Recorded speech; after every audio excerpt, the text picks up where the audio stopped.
Salut à tous et bienvenue sur la chaîne.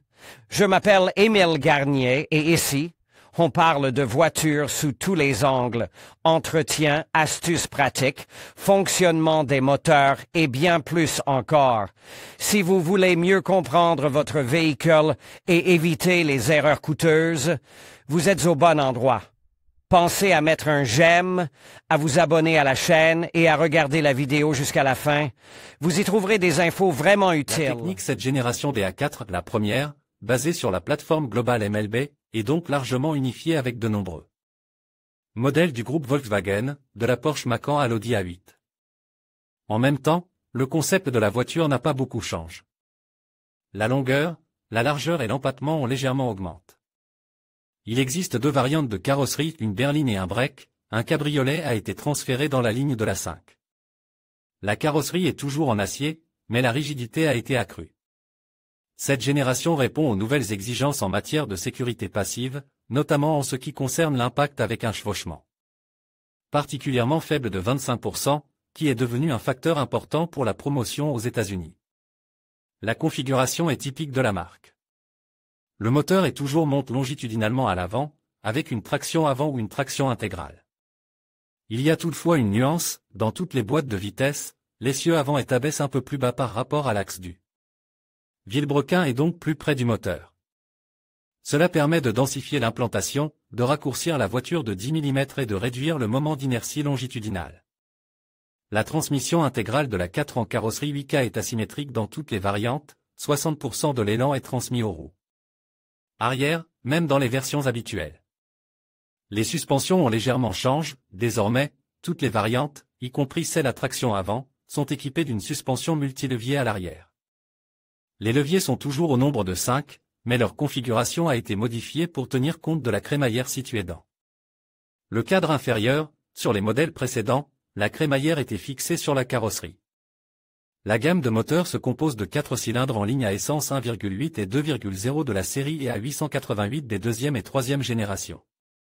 Le 6 cylindres 3.2 et à 837 était utilisé dans la 8K avant le restylage, et après le restylage, il a été remplacé par une version 3 litres avec compresseur. Curieusement, le moteur 1.8 TSI de la 4 a une version de 120 chevaux. On ne trouve nulle part ailleurs une version aussi peu puissante de ce moteur. La RS4 haut de gamme équipée du moteur atmosphérique 4.2 FSI de la deuxième génération de la série et à 824 est la version la plus boosty de la gamme, produisant jusqu'à 450 chevaux sans suralimentation. C'est plus que les 10 cylindres de 5,2 litres de l'Audi S6. Les moteurs diesel 4 cylindres sont représentés par la série A189 et la plus récente A288. La seconde variante n'a été ajoutée à la gamme de moteurs qu'au cours des dernières années de production du modèle. Les moteurs diesel à 6 cylindres sont représentés par la série A896 de 2 générations et d'un volume de 2,7 à 3 litres. Le 4 était équipé de boîtes de vitesse manuelles à 6 rapports, ainsi que de boîtes automatiques.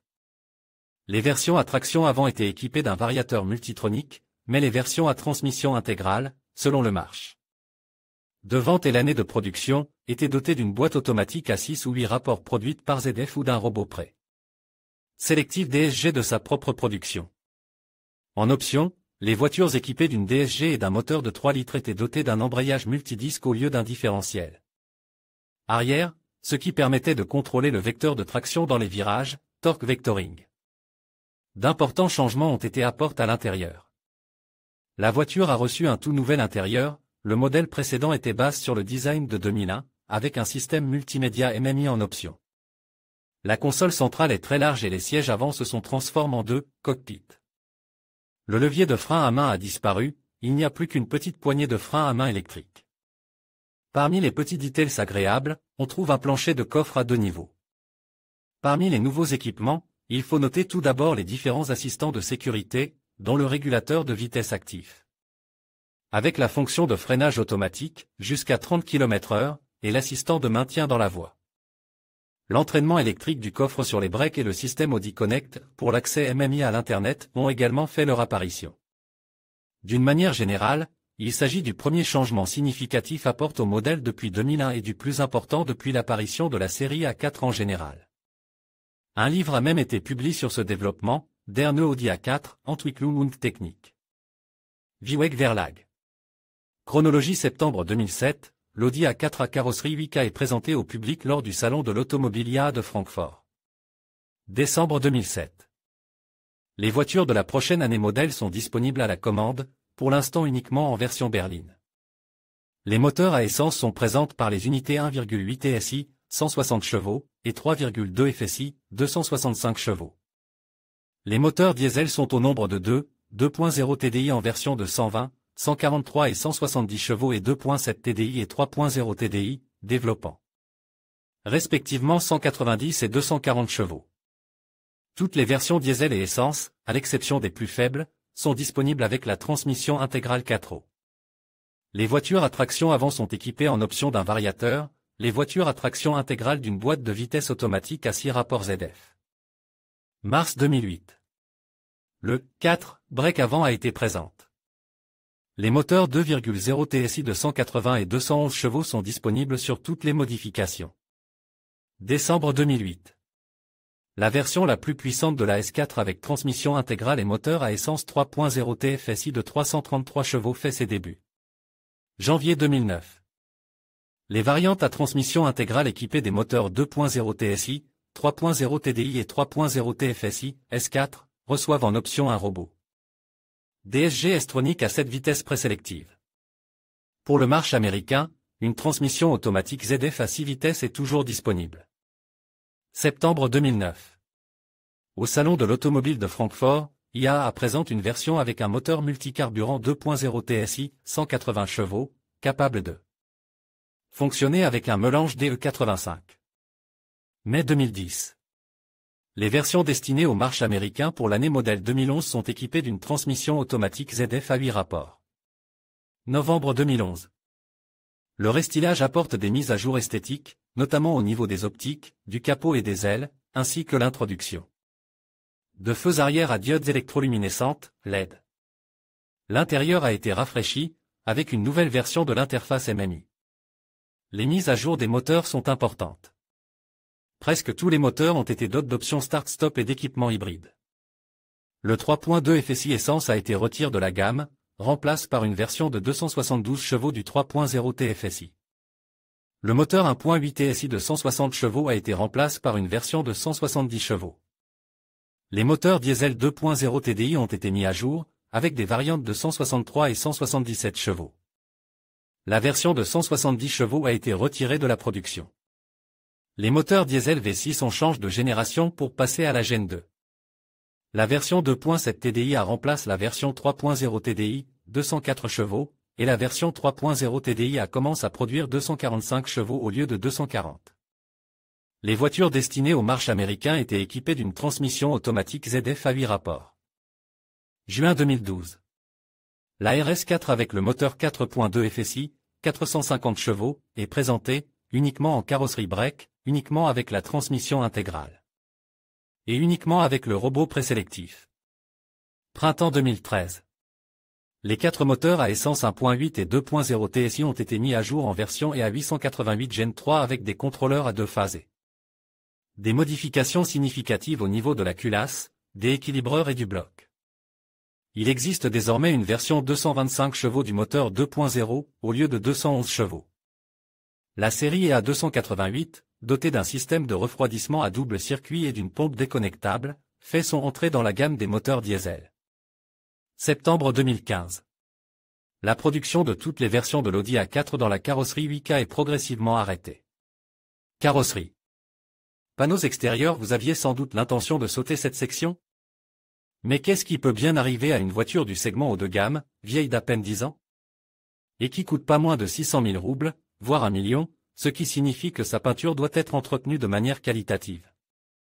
Curieusement, les A4 de cette génération peuvent être trouvés complètement rouillés. Des arches avant et arrière pourries et une tôle de seuil extérieur perforée? En cherchant bien, vous trouverez cela aussi.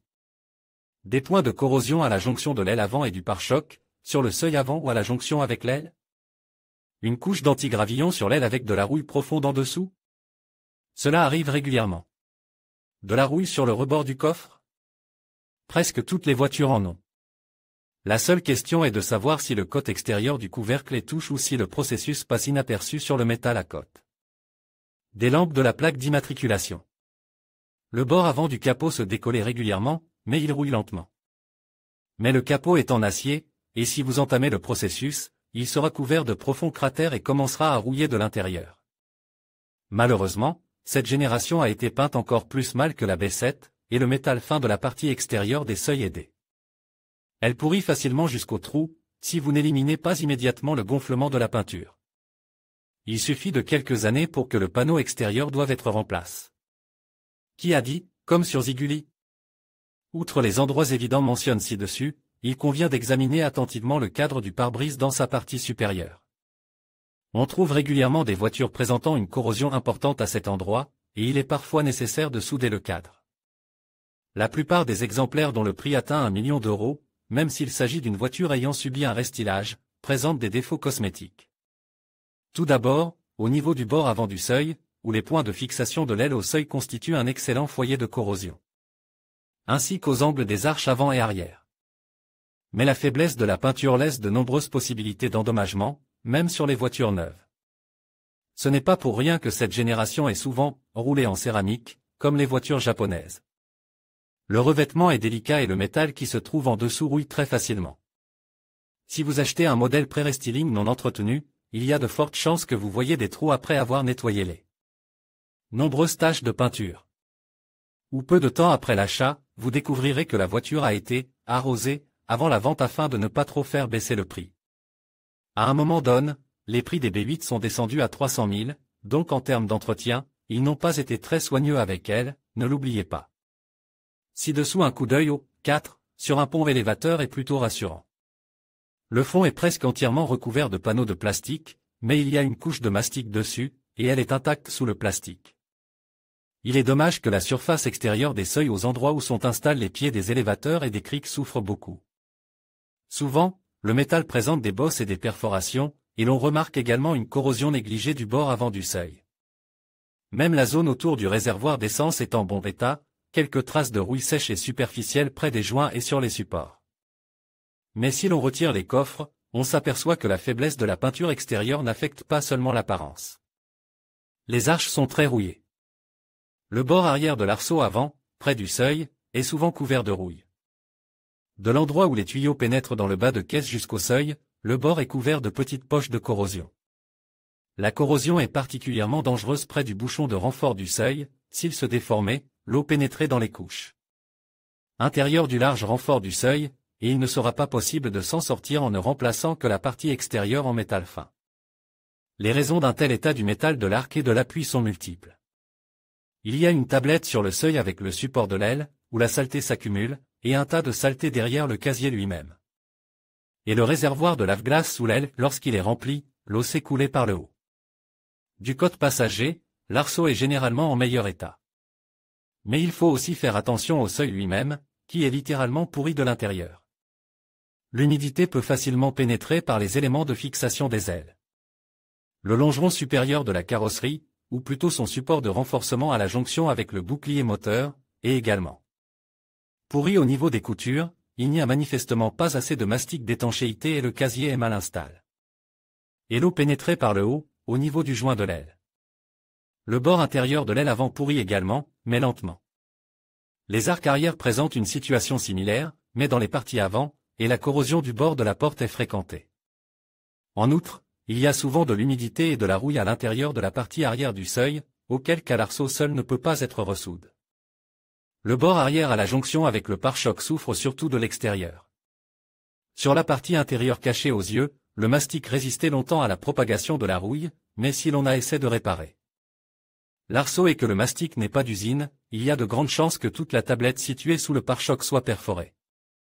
Et, bien sûr, la chose la plus désagréable est la corrosion de la jonction de l'arceau extérieur et de l'arceau intérieur.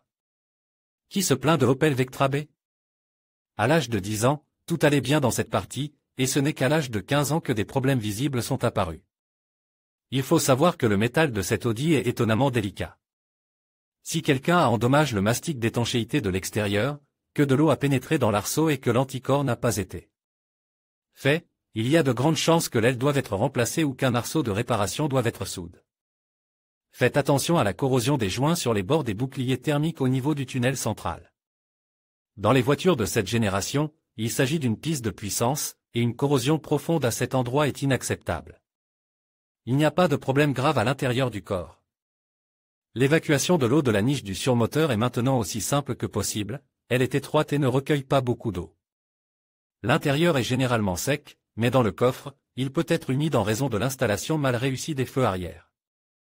La niche où est installée la batterie se corrode aussi activement, surtout si la voiture reste longtemps à l'arrêt. Équipement de la carrosserie. En ce qui concerne la casse des autres équipements, tout n'est pas encore mauvais. Il faut tout de suite se souvenir de la décoloration des chromes sur tous les éléments extérieurs, une bagatelle, mais désagréable. L'optique ne s'éteint presque pas, grâce au magnifique DHO. Et le jaunissement du cil interne est un problème surtout pour les esthètes. De plus, il y a un peu de débris à l'intérieur, quelque chose ne va pas avec la ventilation du phare. Les DHO à LED sont réparés avec succès et durent assez longtemps. Au cours des 5 premières années qui ont suivi la sortie du modèle, une telle panne coûtait cher, mais aujourd'hui, les services démontent et remontent tranquillement les phares. Les optiques LED arrière se cassent plus souvent qu'il ne serait souhaitable, mais les feux sont également ouverts à l'aide d'un Dremel. Le plastique des pare-chocs est réussi, mais les fixations sont capricieuses, et le pare-choc avant et retire presque à chaque entretien. Qui dessert les fixations? Ainsi, les pare-chocs légèrement affaissés qui raient la peinture des ailes sont un problème typique. Les lève-vitres électriques sont durables, les câbles sont rarement déchirés. Mais leur remplacement est fastidieux, et il est préférable de les remplacer par un jeu de guide. Contrairement aux générations précédentes de la 4, il est impossible ici d'enlever le cadre de la porte et de tout réparer tranquillement. Sur l'établi, le cadre n'est pas amovible, l'accès au mécanisme ne se fait que par de petits trous à l'intérieur du panneau de la porte. Il arrive que les poignées extérieures se bloquent à cause de l'humidité présente dans le mécanisme de fixation, ce qui est traite. Par un remplacement ou un remontage, l'axe en acier se corrode dans le bras en aluminium. Malheureusement, tout cela nécessitait le démontage de la porte. La défaillance des poignées d'accès sans clé est plutôt un problème électrique, car les versions originales ne sont pas scellées. Se corrode avec le temps. Un peu de corrosion sur l'aluminium des supports des rétroviseurs et le dépérissement du revêtement photochromique sont également des problèmes assez courants. Vous pouvez réduire quelque peu le risque de blocage en lubrifiant la rondelle d'acier de la bague de retenue et le ressort à l'intérieur. Il est également utile de lubrifier régulièrement la goupille de verrouillage du pivot du miroir pour éviter qu'elle ne soit éjectée par le mécanisme de pliage automatique. Dans l'original, le miroir lui-même est collé à partir de la base, mais il peut être traité à peu de frais. N'oubliez pas qu'il y a plus d'une douzaine de fils par rétroviseur dans les voitures dotées d'un ensemble complet d'options. Il y a de quoi se casser la figure. Les écoutilles ne fuient pas encore et les mécanismes fonctionnent correctement, à l'exception des drains qui peuvent être obstrués. Curieusement, il y a déjà des problèmes d'affaissement des charnières de porte, mais des plaques de réglage sont largement disponibles. La trappe de remplissage de carburant est un échec, le moteur de blocage est presque le même que pour les voitures sur la plateforme MQB, sauf qu'il y a un câble d'ouverture d'urgence. La durée de vie du bloc est de 4 à 5 ans, et il cesse de se détacher en hiver, et le graissage n'est généralement d'aucune utilité. Mais il n'est pas aussi facile de le remplacer que sur la plateforme MQB. L'insert en plastique du col est jetable, et pour l'enlever, il faut le percer aux endroits où se trouvent les fixations. Il existe cependant des personnes habiles qui démontent simplement la partie gauche et remettent en place le boîtier de verrouillage. Lors de l'achat, de nombreuses personnes oublient les clapets du système d'échappement et la vérification de divers blocs d'assistance. Et le prix de la restauration de ces éléments peut être cosmique. Après tout, cette voiture contient de nombreux éléments de la nouvelle génération. Et les gens achètent souvent la génération B8 uniquement pour ces éléments. L'intérieur est l'un des points forts du modèle. Le futur propriétaire ne découvre généralement pas tout de suite les problèmes potentiels de la carrosserie, mais un excellent intérieur est une bonne raison d'acheter une telle voiture. Le design est à la mode et le confort est au rendez-vous. Dans cette génération, la 4 dispose d'un très bon système de climatisation, d'une isolation phonique satisfaisante, d'une ergonomie et de sièges très réussis. Les personnes de très grande taille peuvent toutefois trouver que la plage de réglage des sièges mécaniques est un peu étroite, mais ce n'est pas le cas avec les sièges électriques. Le système multimédia est parfaitement intégré à l'intérieur, il est immédiatement évident qu'un grand écran dans cette génération n'est plus une option, mais un élément indispensable de l'intérieur. Il existe de nombreuses variantes multimédia, des versions de base Chorus et Concert aux versions MMI avec 2G, 3G et même 3G+. Les systèmes de la génération B9 sont également présents, et toutes les versions sont extensibles. Les modulos, AMI, BT, connexion avec le téléphone pour les appels, BT-A2DP, pour la lecture de musique, jukebox, stockage interne. Navigation, tuner TV et changeur de CD sont des options. Cependant, aujourd'hui, même les versions 3G+, semblent dépassées, lentes et franchement surchargées, et si l'on tient compte du prix de l'installation de l'interface MMI, 120 à 200 000 roubles, elles sont également surestimées. Les unités multimédia chinoises dans le style de l'intérieur de la 4B8 coûtent 5 fois moins cher et sont fonctionnellement inaccessibles au système de marque. Ce dernier, d'ailleurs, meurt souvent du rétroéclairage de l'écran, mais il est maintenant traité de manière relativement peu coûteuse. Les lampes sont en vente. L'intérieur présente une bonne résistance à l'usure. Jusqu'à un kilométrage de 200 000 km, l'entretien des cuirs et des tissus permet de résister à l'usure. Les sièges et toutes les poignées résistent très bien, de même que les accoudoirs des cartes de porte. Le volant s'use souvent plus vite, mais il est facile de le changer ou de le recoudre. Si l'intérieur a été reconstruit avec soin, il ne devrait pas y avoir de choc ou de cassures indésirables. Il existe de nombreuses options pour l'intérieur, mais c'est le tissu qui est le plus solide. Les variantes avec un éco-cuir bon marche sur les parties latérales des sièges perdent leur aspect le plus tôt. Climatique et solide, sauf que les boutons rotatifs des encodeurs ne résistent pas à une manipulation négligente, ils sont casse. Non seulement sur le climat, mais aussi sur le système multimédia. Le point faible est le ventilateur du chauffage. Déjà après 120 000, de nombreuses personnes sont confrontées à des hurlements, et quelqu'un change le ventilateur pendant la période de garantie. Les amortisseurs sont suffisamment fiables et, dans l'ensemble, ne tombent pas en panne, de même que le climatiseur. La ressource du compresseur est de 250 à 300 000 km, mais il s'agit d'une valve, sans embrayage, et il est donc impossible de rouler avec un système vide.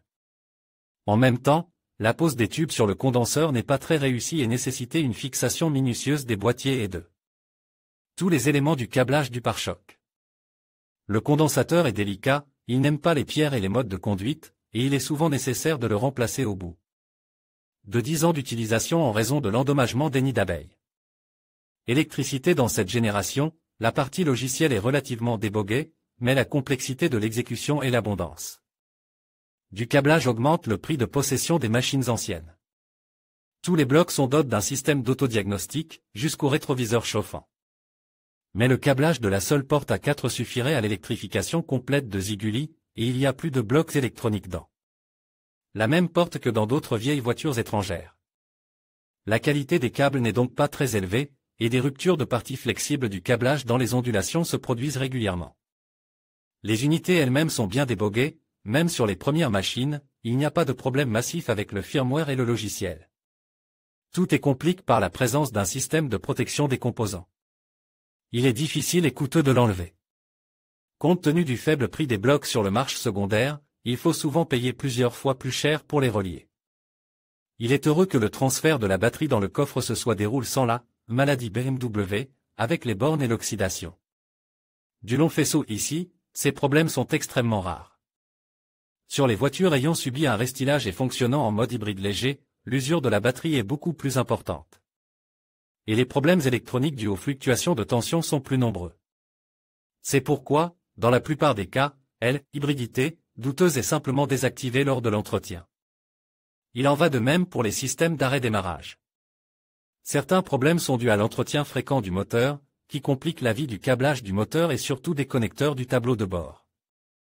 Des dysfonctionnements mineurs, tels que l'oxydation des capteurs de niveau de lave-glace et d'antigel dans le vase d'expansion, les défaillances du capteur de niveau d'huile, les pannes des caméras, des poignées de porte du système d'accès sans clé, les ampoules grillées du rétroéclairage de l'écran du système multimédia, l'inondation des caméras de vue arrière et de vue panoramique, tout cela se produit, mais dans la plupart des cas, cela n'affecte pas trop le porte-monnaie. Il y a simplement beaucoup de choses dans la voiture, et l'électronique finit par nécessiter des réparations ou de l'entretien. Résultat intermédiaire dans notre région, la marque Audi était appréciée pour sa carrosserie solide, qui résistait à la corrosion pendant des décennies. Mais dans cette génération, les accents ont été disposés différemment, ce qui en a surpris plus d'un. La voiture n'est pas devenue mauvaise, mais les priorités ont changé, le modèle est devenu plus sature et la durabilité de la carrosserie a été laissée au niveau des modèles japonais. C'est probablement suffisant pour le marché des États-Unis, mais hélas pas pour la Russie. Peut-être que les moteurs et les boîtes de vitesse compensent cette malheureuse caractéristique, en augmentant l'attrait de la 4 pour notre acheteur. Nous en parlerons dans la deuxième partie de cet article. En conclusion, lorsque vous envisagez l'achat d'une Audi A4 4B8, il est crucial de prêter attention à la corrosion, surtout si le kilométrage est élevé.